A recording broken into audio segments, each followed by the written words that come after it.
is the Legends Lounge podcast with Deji Omotoyibo, Segun Agbede, and Mumini Alao. So hello there and welcome to Legends Lounge podcast episode 2. We thank you for all the calls and all the interesting reviews we got. I'm sure my colleagues also got from people who thoroughly enjoyed the story. Somebody told me, you guys were not even looking at scripts. I told them because we lived the experience. And today we continue with the glory years of Nigerian football. We've gone through the 70s, the 80s, up until now we're about 1990, when the Super Eagles lost in the final of the AFCON to Algeria, 1-0. They had lost the first game 5-1. But from then, we move on to other parts of the 90s. And of course, that 94-98 period that you can describe as probably the highest point of Nigerian football down the years.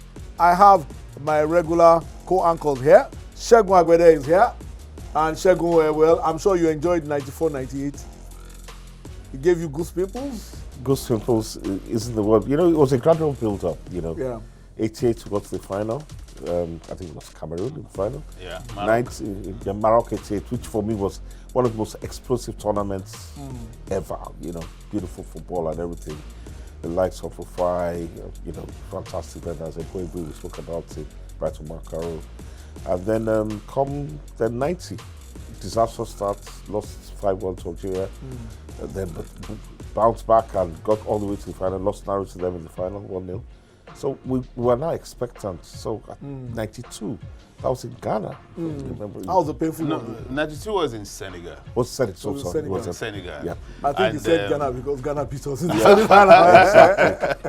And you know, Senegal, I remember Senegal very well because that was my very first AFCON coverage as a journalist. All right, I mean, I followed. That is being on ground at the Fantastic. tournament. I mean, Maroc 88, I was a youth copper in Enugu. I remember when we lost in that second final. That final, I was serving Port Harcourt today. Okay, I was in Enugu. Okay, and then 90, we got to the final again and lost. So 92, my first AFCON coverage in Senegal. And Nigeria had the best team at that tournament. That was when we should have won it. We won it later in 94 in Tunisia, but we should have won it in 92. Because after our first game against Senegal, the host country, all right? And let me also recall that tournament was the first that attracted the most attention from Europe. Yeah. We had more than 300 European journalists coming to cover the AFCON. You know, because prior to then, they had started seeing African players being gradually coming into European football. So they decided to come to see what them was all in about. their natural habitat. Okay, so we had more than 300. I remember the BBC came with a whole crew, you know, to cover that tournament. So Nigeria, we started very well, beat Senegal 2-1. Keshi told me they sent the Senegalese to an early bird. That they went to sleep early on that day. And then we got to the semi-finals, and Abedi Pele scored that header equalizer, and then we lost. And we ended up with a bronze medal, beating Cameroon 2-1. I remember it was Friday Airport that scored the winning goal for us to get the bronze medal. Keshi didn't play that final because he said he had already lost interest the moment we lost in the semi-final. So I think that was the setting, you know, that we took to 94, and it was like, look, what we missed in 92. Well, let's stick to 92. Okay. Because I remember quite clearly this semi-final against Ghana. And I think, if I remember correctly, we scored first. Yes, we did. Mutiu Adepoju, header. one of the reasons why they called him headmaster. The headmaster. You know, the thing with that team was that the pace of the counter-attacks was something. I remember that goal that Mutiu scored. I think we came from defense, and the speed of the counter-attack. Finidi bombing on the right, Yakini through the middle. I think I don't remember whether it was Amunike or Friday Alao that played. Amunike was not in the team that year. I think it was probably Friday Alao that played. CSA actually was our, if I can make a little bit of comparison. Everybody was looking out for Rashidi Yakini. But CSA was our dangerous player in that tournament. Just like in recent times, everybody looking out for Osimhen, and then Lukman came out and became our most dangerous player. You know, so that was Siasia was our most dangerous player in Senegal '92. That goal that you were referring to, actually, it was a free kick. Yeah. I think by Thompson Oliha. you So know, that, refugees. yes, that So the Mutiu impression headed I it. have of that Yes. team was, like you said, they're a very good team. Yeah. Probably in your own eyes, the best team in the tournament. But I still felt, I do not know, I still felt there was a creative spark missing. Beyond the ability from the flanks, it did look like through the middle, we didn't have a proper number 10, so to speak. I don't know whether you agree with that assessment. Well, to an extent, you might be right, you know, because I remember very well at Although that Friday time. Echo, to be fair, Friday Echo Echo. That was in my fantastic number Friday 10. April was probably one of the Was a best fantastic left number footers 10, to be ever. honest. Friday- But unfortunately, he wasn't Westerhoff's favorite. Favorite, yes. Favorite, I mean, Westerhoff always kept him on the bench. Even in that Senegal 92, he didn't start most of the games. I He think always it was came in only as a the third substitute. place match It was that only we the saw third place match that what we could do. he started the game, and I think we had so many young players in that team as well. I remember that was Victor Ikpeba's first AFCON. You know, although he wasn't the regular, he was the reserve. He played in the third place match against Cameroon as well. So, as I said, 92, we should have won that trophy. Okay, so taking us to 94, Wester was so confident that we were going to win. Segun, I want to tell you the how West Ham used to call Mumini. Mumini. I don't think he ever got your name right. Mumini. Mumini. Idea is the What was your impression of Westerhoff going into 94? He was very confident. He was almost bullish.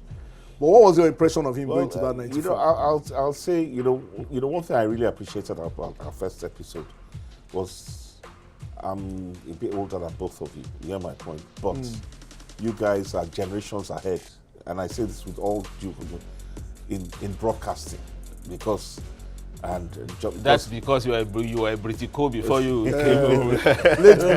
Late bloomer. but I've always loved sports. All right. So, you know, when you spoke of Senegal and the number of foreign journalists and scouts and all that, I remember my experience of Senegal 92 was watching on Eurosports, and the great Archie McPherson, that was the commentator, and the level of interest, you know, because it was back to, you know, panoramic coverage. Full coverage, Full coverage, and it was really that interesting. Of course, you could watch on NTN. Yeah. So that was basically it delivered, and I think same with 88, if I remember right.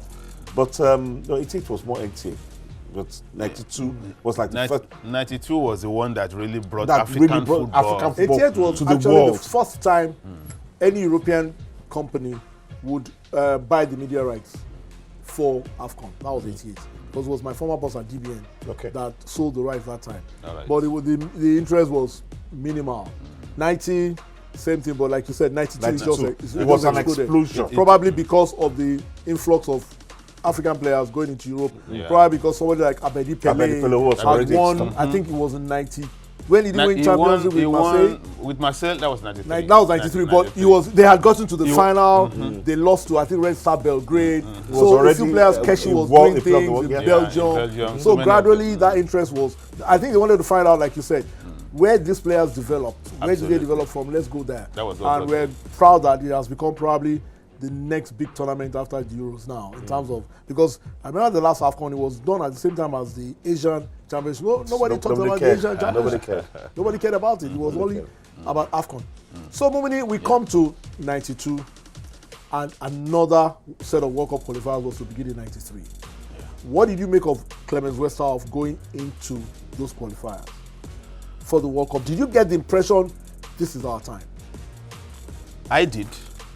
I did, because I was fortunate, I would say, to be the only Nigerian journalist that covered all our qualifying games on the way to 94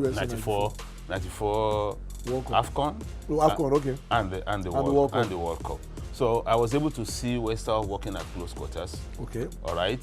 Apart from following them to the games, I was also visiting. What was he like behind Behind the scenes? What was Westerhoff like behind the scenes? Westerhoff, you already used the word bullish. Bullish, yeah. Yes, and the players were scared of him, if I can use that expression. Nobody wanted to fall out of line, you know, because Westerhoff will shut you down, and if you make a mistake in a single game, you are They going might to bench miss not just bench. You're not going to be called up for the next game. Mm-hmm. I remember the game against Cote d'Ivoire in Abidjan. I was going to Seriously, say, I'll never Sia the missed when refusal to pass he me acquired the ball, he that went for goal. He lost.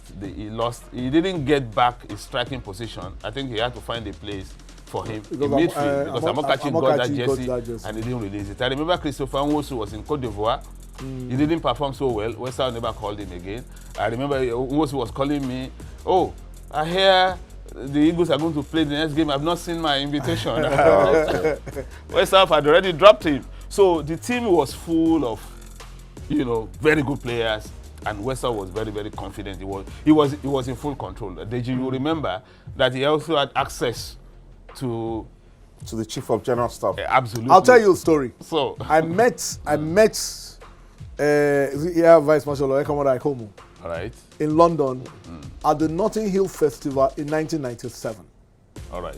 That was all after. And he saw me, pulled me aside, and told me the entire story of how he told Clement Westerhoff that he gave him a different number from the number everybody had. That if you need anything with the Nigerian national team, this is the number. Absolutely. And that he gave him full access. Everything he wanted was a directive from, I think, the head of state that time, that we should qualify for the World Cup. And that, so West Ham got everything he needed. Carte blanche.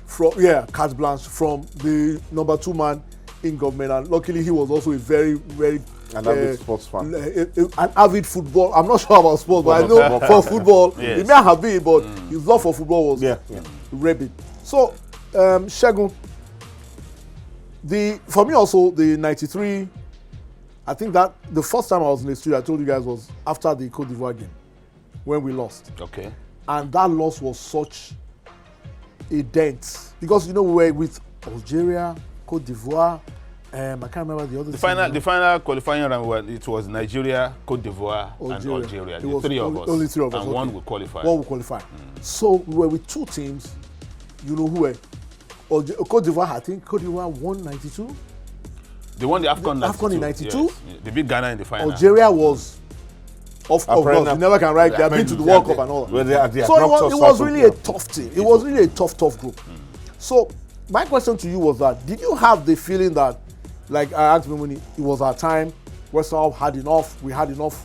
Because for me, I had major doubts. Maybe I was feeling inferior, but I had major doubts going into that qualifier, or those qualifiers. We're talking about 30 years ago, over 30 years ago, and I'm asking myself, I know I was confident with the caliber of players, because Siasia, Yakini, they were household names.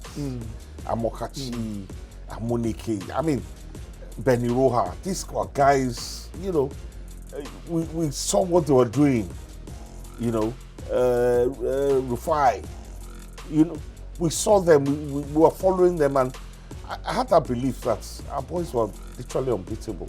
And, West Ham was this larger-than-life character.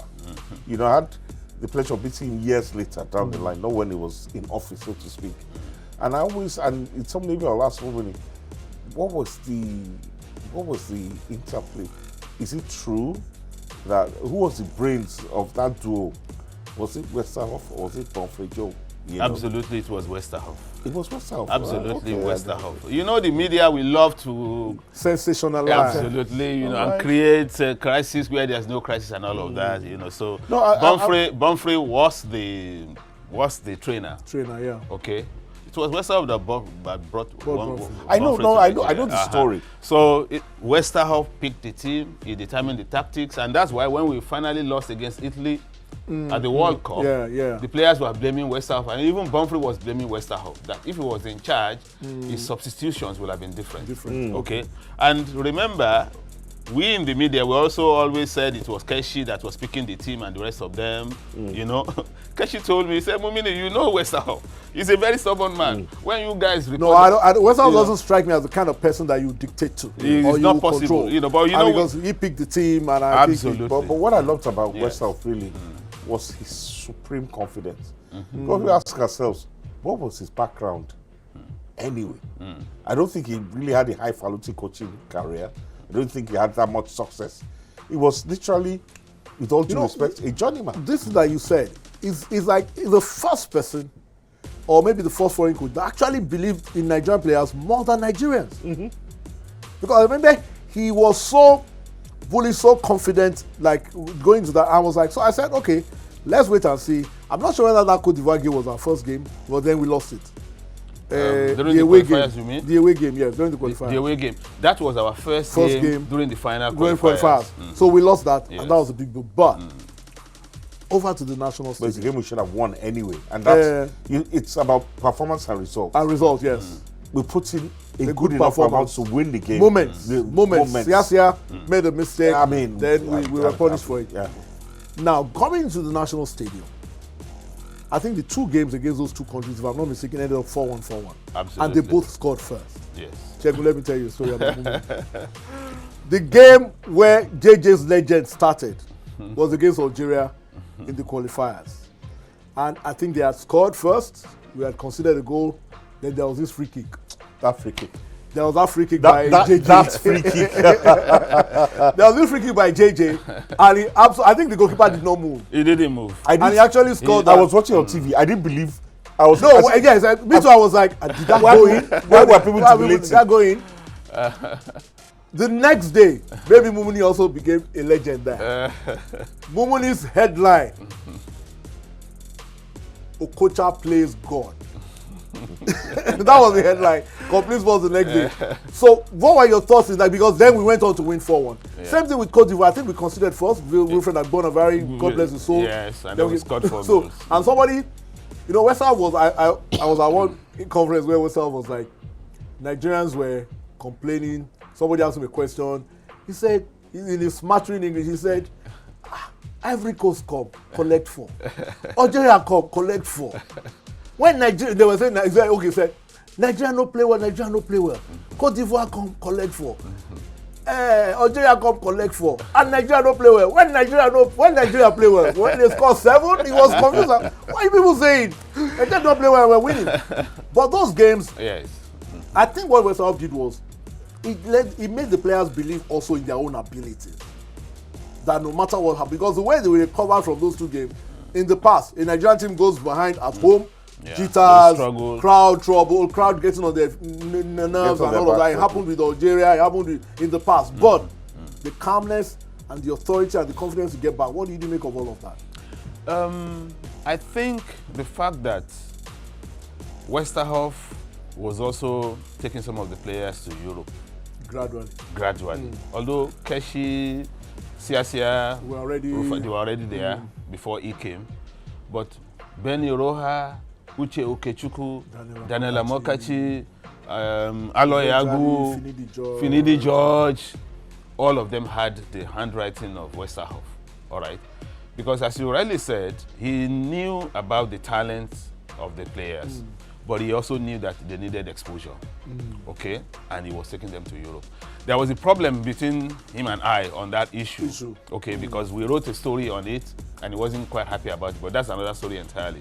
But the point I'm trying to make is that he recognized the talent, he recognized the power, and he played on those talents and the power. Because he always said, that him taken to Europe, he was trying to be successful. Yes. And he felt they needed this exposure to become better players. Not necessarily for personal gain. Even though there was personal gain. But that was not his primary objective. Because I know some other players that he also took to Europe who didn't make the cut, and he didn't put them in the national team. So when some other players were always complaining at that time that, Westerhoff was only picking players he took to Europe, I said, look, there are so many others that he took to Europe that didn't make the national team. He was always going for the best for the national team. I remember the story of Amokachi. He didn't take Amokachi to Senegal 92. By that time, Amokachi was already with Club Brugge. But he said he wanted him to mature properly before he would bring him to the national team. To answer your question, where did he pick Amokachi from? Raka Rovers? No, Kaduna. Ranchers Beast. Because he was such a plumb young player when he came in. He was 17. Yeah, when he came in, was 17. He was real. You would see from his face that he was a real 17-year-old. He was 17, and I think he told me in an interview. He said when Westerhoff saw him play, and after the game, he called him to say, "Look, I'm taking you to the national team." He said, Amokachi he said to him, "I'm only 17. Maybe is he under 17?" He said, "No, I'm in the senior team." So Amakachi didn't play under 17. He didn't play under 20. Yeah. He went straight to the Super Eagles. For me, the thought is, you see, we have to give credit. Whatever his limitations as a coach, one, he excelled with Nigeria. Yeah. Possibly we could have done better because till tomorrow, we're still going to talk about it, but I lost weekly. I've never watched that game again. Which one? They lost to Italy. I've never watched it again. I probably never will. Me too. You understand? So, but he had this extraordinary ability to identify talented players. Absolutely. And this story that you say about Amokachi now exemplifies it. It's a perfect example of looking at a 17-year-old and thinking, now, under 17, let this boy is going straight to the top and knowing exactly when to put him in. And he did it with Finidi. How many times did Finidi was playing with Sharks? Finidi was from Calabar over Finidi moved to Ajax. Finidi moved from it was Sharks or Calabar Rovers to Ajax, one of the prime teams in European football at that time. And because of Finidi playing on the right, one of the brightest young stars of Dutch football, Overmars, became a left winger. Because Overmars had to move on. Finidi walked straight into the Ajax from Nigeria. Yes. It was an incredible move. You know? So we have to give credit to the kind of player. And if we're going to juxtapose the 94 squad, which is really hard to do, with, should I say, what we have today, you know, I don't. People going about. No, you cannot compare. You can't do you understand? anything. The players, basically, for whatever reason, they are not as outrageously talented as those young lads. Well, look at the likes of Bediroa. Remember him in 2094? That goal he scored from left back. Ben. Cool. And with these guys, which are humble, but humble, hardworking. Hardworking. Uche, probably one of my favorite Super Eagles players of all time. I'm telling you, Giants. Okay, the way he played. So, Mumini, Yeah. now that let's skip the qualifiers and move to the tournament proper. First, AFCON. No, there's no particular qualifier I don't want to skip. The final game against Algeria, where we needed the points to qualify for the World Cup for the first time. What was it like in the camp? Was there tension? Was it the players, the weight of the moment? You know, we needed to get a point to qualify. What was it in their camp going on to that final game that eventually got us through to USA 94? Let me start with my experience with the captain, Segun Keshi. I was in Belgium, and Keshi was in Belgium as well, was playing in Belgium. So luckily for me, I arrived when he was about to leave for Holland, in Papendal for the final campaign. So I rode in his car. So he got someone to drive so that when we arrived in Holland, that guy can bring his car back to Belgium. All right. So during that trip, obviously that was what we were talking about, the final game against Algeria in Algiers. And Keshi said, we are going to beat them. They were very confident that they were going to qualify for the World Cup. There was no looking back. Okay. So when we arrived at the camp, all the players were already there. Okay, Keshi, I think Keshi was one of the last to arrive. You know, Keshi was, Westhoff was also there, and you could feel the confidence radiating amongst the players. They were very, very, very, very confident, and they took that into the game. Okay, I remember a day to the match, Balaji Ojuoba was the Secretary General of the NFA at that time. He said they heard that the Algerians love flowers. And you know, at that time, Algeria, they couldn't qualify anymore. Yeah, they couldn't qualify anymore. Okay, and we needed a point from that game to qualify. So I followed Ojuoba to buy flowers. The stories we hear. So we gave the flowers to Keshi. Peace offering. And Keshi presented the flowers to the Algerian captain. I think I can't remember. I can't recall his name right away now. So, and we thought everything was going to go fine. No problem. You know, Nigeria can go to the World Cup. And then we scored first. Finidi just scored first. You know, so everything was going dandy, very nice. Second half, Algeria equalized. And that was when the tension actually, set in. You know, up till that point, everything was fine and dandy. Even all the journalists were relaxed, you know. So, but when Algeria equalized, I think it was around the 70th minute, the pressure That they now put on. I think they forgot about the flowers. And then the Flowers, because the flowers lasted one half. You know, Segun, those were the longest 20 minutes of your life in Nigerian football. Those were the longest 20 holding on minutes. to that. Yes, holding on to that draw, to that 1-1, you know, because at that they now camped, you know, in our goal area. You know what? In fact, let's two of us. I remember, I think towards the end, it was this referee from Mauritius that handled that game, Lee Kim Chong, you know. I remember in that country. He was the number 1 referee in Africa at that time. Really good.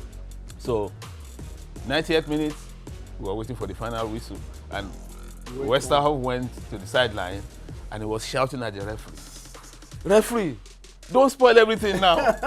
Don't spoil everything now. Look at your time. Don't spoil everything now."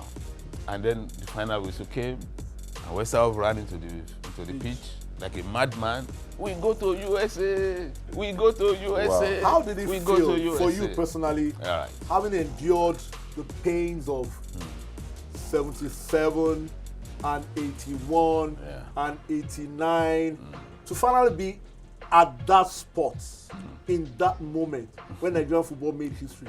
Personally now, how did you feel? Personally, Deji, I can't describe my feeling. This is an unprecedented event. Okay?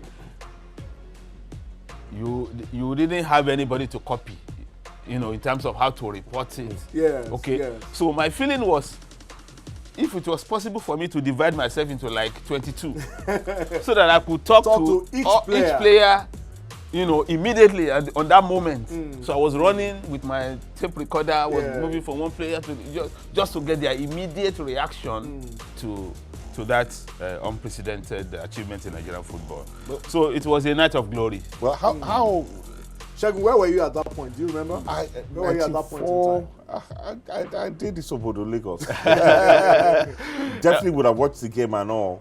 You know, as I said, you know, for me the Super Eagles were like mini gods, because we all watched, you know, winning AFCON in 80. We thought, okay, what next? In fact, okay, before 80 there was the heartbreak of 78. Even in the 78 AFCON In Ghana. In Ghana, where we had a very, very good team. That was the likes of Big Sheikh, them, you know, Kule Awesu. We had some really good players, and they were technically gifted. You know, we've had a string of very good teams fantastic players. Underachieved. So 78, maybe not underachieved, okay, but we could have done better. You know, and we didn't fulfill our potential, as it were. So that happened in 78, then we did in 80, then we didn't qualify for the World Cup in 82 as well, and all that. You know, when we thought we had the players, if our players had gone through, then they would have done the business. So as a man on the street, so to speak, it was incredibly, you know, it was actually it was a wonderful experience. It was a poignant moment for Nigerian football. It was so, incredible. After the qualification, Segun, going into the Nations Cup 94 and of course the World Cup also. Nations Cup was early in the year, World Cup was Nations Cup was in February. World Cup was coming up later. What were your expectations going into 94? Did you think that we had, well, that 94, I think that's the AFCON where the favorite tag was lopsided. Everybody kind of expected Nigeria to win. I can't remember why. Absolutely. Everybody expected Nigeria to win the 94. But Deji, we were the best team in Africa that year, clearly. I mean, even our results during the qualifiers, you're only talking about the Algeria, Cote d'Ivoire game that collected 4 goals. Before that, remember, South Africa came, they collected 4. Congo came, they collected 4. Everybody was collected like 6. Although I can't remember who collected 6. No, it was Ethiopia that collected 6 during the AFCON qualifiers. You know, Peter Rufai even scored a goal. Penalty kick. So, going into the AFCON in Tunisia, Nigeria was a clear favorite. All right, and we started very well. I can't remember our first opponent, but we beat them by 3-0. I think it was Kenya. It was Kenya. So it was Kenya, 3-0. We won 3-0. The second game wasn't very. It was a draw, and then we qualified for the. You know, we only had 8 teams playing at the AFCON. You know, that time. Once you qualify from your group, you went straight into the quarterfinals, semi-finals, and final. So the toughest game was against Cote d'Ivoire again in the semi-final. I was going to come to that game. That game gave me palpitation. Yes, it was 1-0. They scored first. They scored first. We equalized. They scored again. They scored again. We equalized. I remember the guy who was scoring the goals for them was Basole. You know, Peter Rufai. They had a very good team, though. They had a very good team. That's why I tell people that even when Nigeria was dominant, we didn't have it easy. No. Oh, no, we never Even did. when we were dominant, we never had it easy. Never. Cameroon was always there. Cote d'Ivoire was always there. Ghana, no matter how badly they're playing, when it comes to playing Nigeria, you know. So the game against Cote d'Ivoire was very, very close, and eventually we won on penalties. Although we had all the chances to have won in normal, even extra time. We were the better team, but the fact that they took us to a shootout showed how close the game was. Rufai was telling me the story of how before the game the Ivorians were very boastful and they were very confident they were going to beat the Eagles. They were shunning them, you know, they offered to shake hands with them, they turned their backs and all of that. And so when they started scoring, he actually feared that maybe these guys have something that they didn't realize. But we had a very good team. They scored and we kept coming back. It was a very, very resilient team. And then the final against Zambia. Zambia. That final, for me, I went through the ringer. Why? Because the sympathy of the world was with the Zambians. Yeah. Let's put it in context. In a plane crash happened. A generation of players. A generation of players An excellent squad of players. For them to get to the final, they were the emotional favorites, if I can use that phrase. I had the pleasure of meeting Kalusha Braya in Cairo at the 2019 Cup of Nations, and he's a wonderful man. Polite, humble, gracious. And to say that God loves, because he missed, how did he miss that flight? Maybe club commitments, he couldn't connect, he was supposed to be on it, couldn't connect in good time covenants. You know, so they played with their soul. You couldn't, we're talking about a replacement team. In no way, shape or form, but those boys, anywhere as good as Super Eagles. But you know what? Brother was like a demon on that pitch. I think that everybody keeps talking about that final, obviously because it was the final. But before the final, Zambia played, I think it was against Mali in the semi-final. That was the best match of that tournament. All right, and that was where Zambia showed what they are made of. What they were made of. So the final wasn't going to be a walkover for Nigeria at all. On paper, and then they scored first. And then they scored first. You know, so as I said, Nigeria was the favorite coming into the tournament. Zambia, they had lost a whole team, so nobody was expecting so much from them. But they played so well in the qualifiers, quietly, you know, and then when they got to that semi-finals and played their hearts out. Because Mali were favorites in that semi-final. And Zambia beat them. It was the best game in that tournament. I remember Amunike narrated how he got into the final. Okay. He didn't play any game. Let's put it in context. He didn't play any game up until the final. He didn't play any game. But it turned out to be the joker in the final. So tell us the background story to that. What happened was, Amunike was a late bloomer, more or less. You know, himself, Sunday Olise, and Austin Okocha, they got into the national team at the same time. After Finidi and Amokachi. So when they got to the AFCON, Amokachi was just happy to be there, you know, because he didn't have any expectation. He didn't have any expectation, all right? So, and I think he used to say that when they were going for lunch, you know, he will eat all the apple, you know, because he was saying, look, I'm not going to play. I can't miss the match and miss the food. So he was always eating everything. And but then on the eve of the final, West Ham just called him and said he was going to start the final. You know, and West Ham had a style, you know, at that AFCON, he will name all the 10 players out of 11 and leave one X factor. One X factor. He wouldn't mention until the last moment, okay? And then the moment he mentioned that last name, he would just walk out, okay? He would just walk out.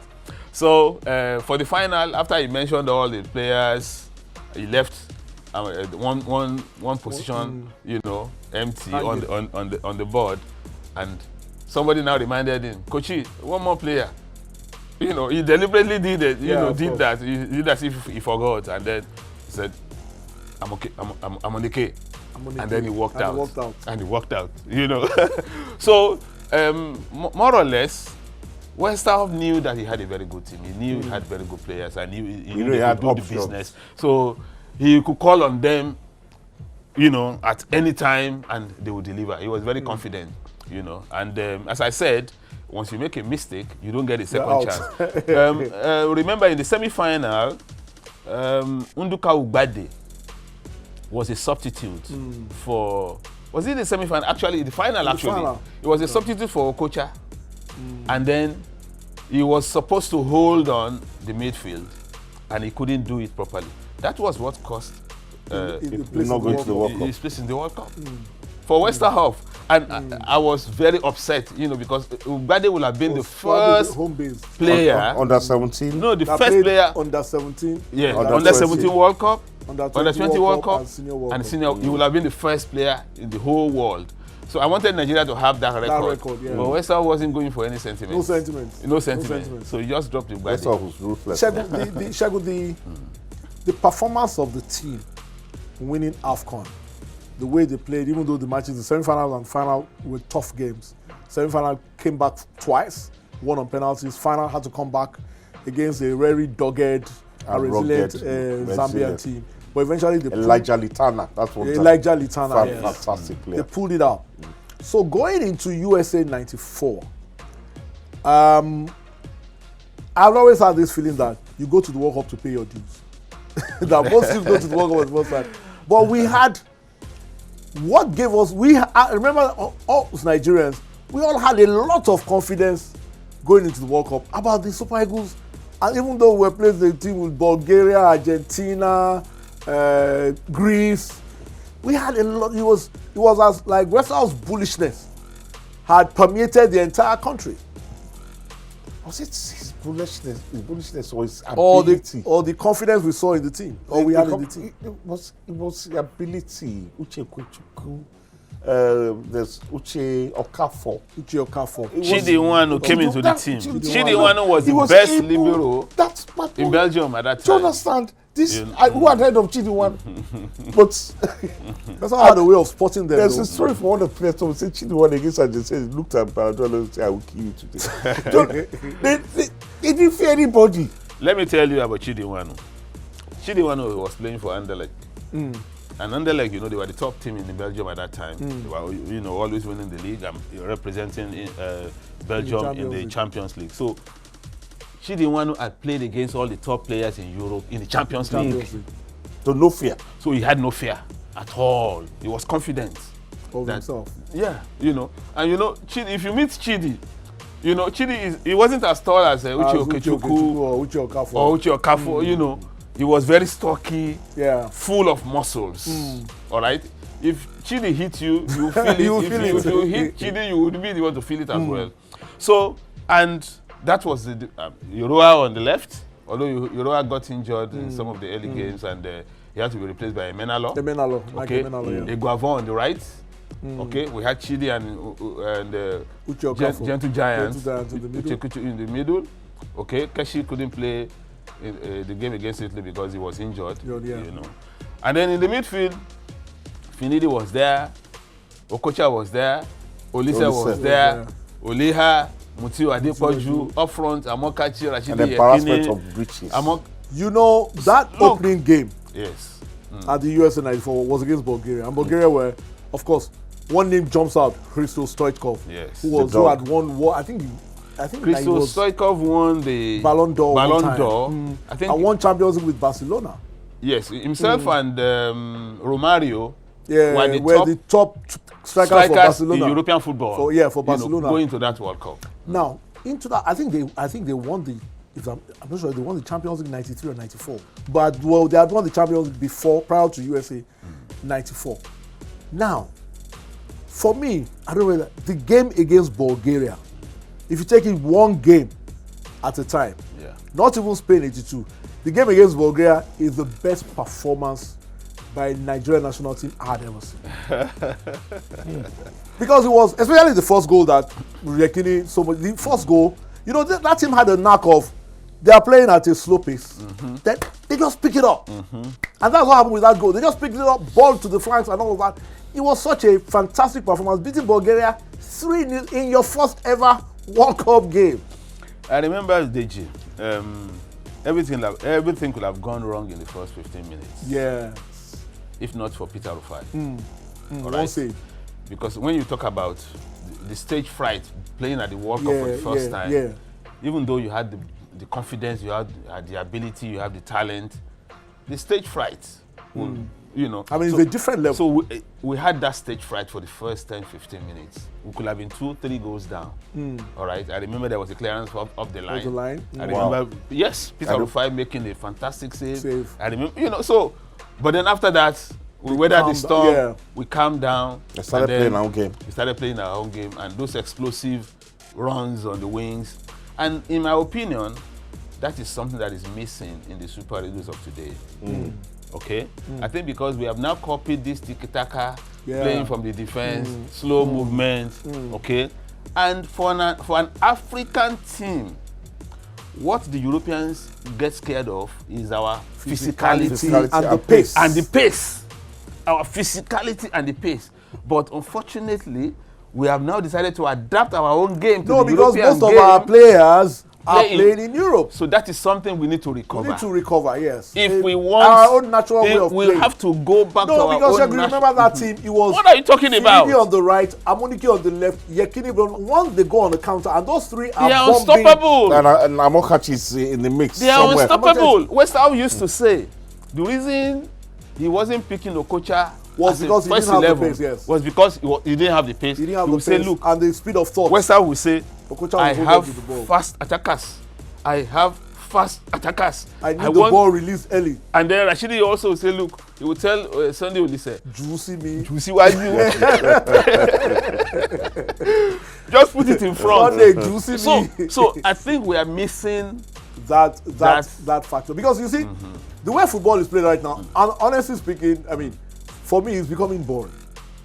Boring. You have this, everybody plays with inverted wingers. Yes. That won't cross the ball, will rather come out, turn and pass it back. We're talking about Finidi on the right. I think prior to the World Cup, and whip the ball in. Yeah, prior to the World Cup in '94, Finidi, I saw Eurosport did something and put Finidi as the best right winger in the world.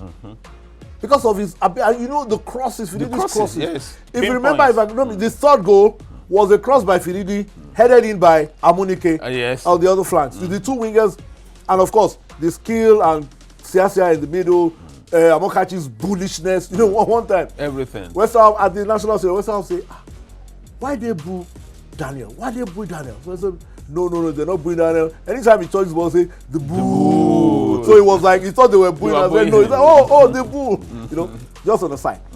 So that team, and of course, Olise's ability to pick a pass from God knows what distance, to put it on the sixpence with both feet. So I think the team stunned the world. I think the Bulgarians probably felt a regular African team will eventually wear them down and all that. And then I think we were lucky at some point as well. I think there was a free kick that was scored. But they scored a free kick. It was picked yes, for. It was supposed to be an indirect free kick. It was supposed to be indirect. As you go back to the tape, I don't think the referee indicated indirect free kick. Well, I think normally direct free kick is you raise your hand, but you know. But having said that, it doesn't take away from. So, Segun, winning that first game at USA '94, what were your thoughts? I was ecstatic. You know, that time, I mean, the truth that we were going through huge political issues. Yes, very true. The late great M.K. Abiola won an election which was denied him. So Nigeria was in chaos. A bit on turmoil, yes. Sometimes I think we're in chaos, to be honest. So what we all looked forward to was the Super Eagles. Talk about, you know, we've always said that football, sports generally, but football in particular, brings Nigerians of every ethnic and tribal dispensation, wherever. There's nothing, when you play for the Super Eagles, nobody asks where you're from. You're a Super Eagle, you don't care. Whether it's composed food, if you play a Super 1 to 11, they're all Igbo men or whatever. Everybody's happy. Nobody cares once they're playing. And so the whole world, our minds were the USA. you know, and so it was about hope. It was about taking our minds off the turmoil that was going through our home, and we placed all our hopes. And you know, I do say something. I mean, I have no empirical basis, fact for it, and I'm not trying to damage it, but I do feel if MKO had won that election, had been in office, I honestly believe that the Eagles would have got to the semi-finals at least, because he would have looked at those boys and told them, 1 million. Jonathan, no, seriously, and they know those guys would have gone. Jonathan, but hey, that's just my opinion, though.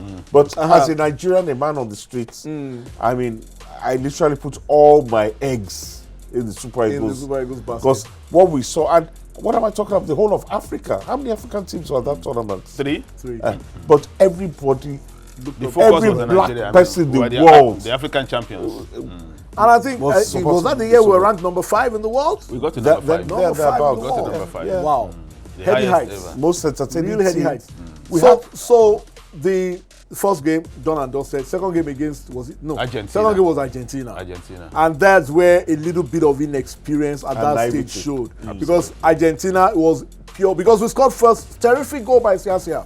Wonderful goal, one of the best goals One of Super the Eagles have best scored. goals. Fantastic breakaway, and then he just chipped the ball over the goalkeeper. And I think the Argentines realized that if we play these Nigerians, including Maradona, if we play them at this level, they will take us out. So they started gamesmanship. Absolutely. And I think we missed Keshi in that game. Personally, if you go back and look, the one of the goals that That's the an Argentines interesting scored. perspective you have bringing. Let me tell you why. Let me tell you why I said so. I think it was the equalizer or the winning goal. I can't remember. It was a foul by Eguavon, Yes. and the referee picked up a foul. And our players were busy arguing with the ref. Yeah. What Keshi normally used to do when we concede free kicks in and around the box was he would either stand in front of the ball or pick up the ball if he wants to argue. All right. That was my perspective. Okay. But while we were arguing, Kanija had taken a wide space. If you go and watch the documentary on yes, it, he was waiting. he was saying, Diego. Diego. Maradona looked at him and said, I just did like that. Cool it, Chill. cool Like it. say, I don't see you. And then he had the run of the county. They gave him the pass and he went in and he scored. I felt that free kick would not have been taken if Keshi was on the pitch. That was my perspective. A lot of things would have gone wrong, but because Keshi had that, he would stand back the ball, pretend as if he's arranging his defense line, but he will not allow you to take that free kick. Keshi was a veteran Yeah. of so many battles. There's no trick in the book that the big boss hadn't Hasn't used. Even if it was to try to intimidate his fellow players, try to even intimidate the ref. It's part of the game. Yeah. You know, either using time to waste time. Things are not obviously you can't try all that in today's football. But back then there were so many tricks you could get up. And as you rightly said, it was basic inexperience and naivety that led to that gave them. You know, these are pictures I still see in my mind. Maradona just formed, pretending as if and then just pass the ball. Just pass it to us. So 2-1, we lost to Argentina. They came from behind to beat us 2-1. But the way I saw things, glass half full, I still felt, even after that loss, I felt we had the World Cup for the first time. We beat Bulgaria. We lost 2-1 to Argentina. Yes. Maradona From our in World tow. Cup. When I woke up, I honestly felt that, hey, we had arrived. Even though a lot of, Nigerians have this way of believing we can go from A to Z overnight. So against Greece, of course, remember the Greece match, the goals by Finidi George with the funny celebration, and then Amokachi with that brilliant last minute goal. So let's jump now because of time. I really don't think we can go to 96 and 98 at this rate. Maybe that will be the next podcast. Yeah. For me, Italy. Segun said he had not been able to watch. I can't. It was a case of missed opportunities. Absolutely. Because again, we scored first, and the Italians also resorted to gamesmanship. Yes. So you could see that, and Italians were also renowned World Cup campaigners. Yes. What do you make of that incident where Yekini refused to fall down, which could have been a penalty? I remember that incident. I don't know whether you guys remember that incident. And what was the general feel in the camp? It was also a mistake. I think it was also a throwing or a back pass by Olise that led to. Yes. But mistakes were made. But what was the feeling? Was it a case of the inexperience finally finding us out at that tournament? Can I just say before, because you are on ground, but as I said, in fact, maybe if you are putting the strip on the so both Jola them man on the street. As a man on the street, I didn't get out of bed for 2 days. Because that time there was really nothing going on in Nigeria. I literally was in bed. I was so depressed. My wife was saying, "Ahoga, no, I'm not getting 2 days. I could have bed. Please." I think Deji, you nailed it when you said our inexperience finally caught up with us. All right, because many years after that game, in fact, I'm sure up till now, because we're talking about a game that happened 30 years ago now. If you ask Uche Okechukwu whether we lost that game, he will tell you no, we did not lose it. If you call Okechukwu today, he will tell you no, we didn't lose the match. Then what happened? He say, I don't know what happened. No, it's really way. But we were eliminated. He said, he's still in a state of denial. That is it. He does it up till today. You know, because many years, each time I will meet him. No, because it got to a point, about 5 minutes to go, they brought Okocha in, and we were controlling possession. Listen, Deji. Everything went wrong in terms of our lack of experience. Okay. I've already told you what Uche Okechukwu said. Eguavon, who is now the technical director of the NFL, he said, if they knew back then what they know now as coaches, as technical people, there's no way that they would have won the World Cup in '94. That's what he said. There was a talk that if we had gotten past Italy, we probably would have. And you Bulgaria that we beat 3-0. They got to semis. Exactly. So when looking at, I mean, if you dissect those two opinions by Uche Okechukwu and Eguavon, I mean, these were players. They were right there on the pitch. They were right there on the pitch, so they knew exactly what happened. Number one, we scored first. That game, because of television reasons, so that they could watch it in Europe, or I know it was because of a television reason. The kickoff was, I think, around noon. All right, so the sun was very, very high. The Italians were tired by halftime. Wow. Okay. Which favored us. Which favored us. We were a goal ahead. We were stronger than them. We were fitter than them. They were losing steam. Then again, Zola got a red card. I forgot about that. For the gamesmanship. You know, because the referee overlooked the initial ones against Amunike and Amokachi, because they deliberately fouled those two guys. And really injured, they had to go out. You know, they had to leave the game. And eventually, the referee got tired of them and gave Zola a red card. So we were a goal ahead. The Italians were tired. We were a man. So everything was set up for us to just manage that game. Game management. It was just games management. You needed experience and all of that. Okay? But then a rush of blood to the head. Olise had the ball, and something happened, and he just kicked it into, out of the pitch. And then the Italians, there was this throw-in, and the ball was moved very speedily, and that was how he ended up with Roberto Baggio. You know, Rufai said the moment the ball got to Roberto Baggio, he was ready. Okay, but there was a slight touch by Eguavon trying to stop, and that was what put the ball beyond Rufai's. And at that time, I was sitting with Tunde Disu, the technical director of the Eagles at that time, in the stands, and I looked up, I saw the stadium in Boston, Massachusetts, Foxborough Stadium. I can't forget. Foxborough Stadium, Boston, Massachusetts. 88 minutes, Nigeria won, Italy 0. And I was turning to Coach Disu to say, Coachy, Oma dabi eni pe a ma win match. He feel like we go win this match. I was speaking in Yoruba. it looks as if we are going to win this match. game. Before I turned Back to the from pitch. Disu, the ball was in the net. Segun is still feeling it. I have not watched. The ball was in the net. Gentlemen, we will have to leave it here. You know, when we get to, you thought, let me tell you, in the first episode, I thought we could cramp all this. Who was not advised me, we can't do it. Now, even 2 episodes has not been enough. So, we're going to have to stop it here. We're going to move to the latter stages of course, 98, we went to the World Cup again, that fantastic victory against Spain.